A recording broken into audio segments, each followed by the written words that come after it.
আচ্ছা তোমরা আমাকে একটা কথা বলো তো, জগদ্দল উৎসব চলছে তোমরা জানো? তোমরা কি গেছো?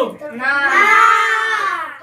তো দেখো একটা জিনিস, যে আমাদের এইসব জায়গায় আমরা বলি রাস্তা খারাপ, জল খারাপ, এই ওই, হ্যাঁ কি না?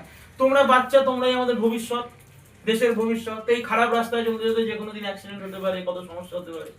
কিন্তু দেখা যাচ্ছে যে একটা উৎসব শুরু হয়েছে, যেখানে দু চারজন সেলিব্রিটিকে নিয়ে আসা হচ্ছে, আমরা গিয়ে সেখানে নাচছি, গাইছি, কথা বলছি, ঠিক আছে? এইটা তোমরা দেখো এখন ছোট, কিন্তু বক্তব্য হলো এইটা কি ঠিক হচ্ছে? মানে যেসব সমস্যার কথা আমরা বলছি রাজনৈতিক ভাবে, সেগুলো কেউ কান পাচ্ছে না।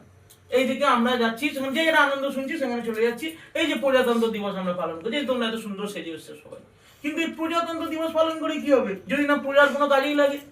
আমরা কষ্ট করছি, আমরা কিন্তু কোনো বিদ্রোহ করছি না, কোনো খারাপকে খারাপ বলছি না, তাহলে এইটা কি ঠিক হচ্ছে?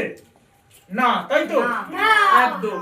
তাহলে আশা করি তোমরা যখন বড় হবে এই সমস্ত ভুল জিনিস মেনে নেবে না, হ্যাঁ কি না?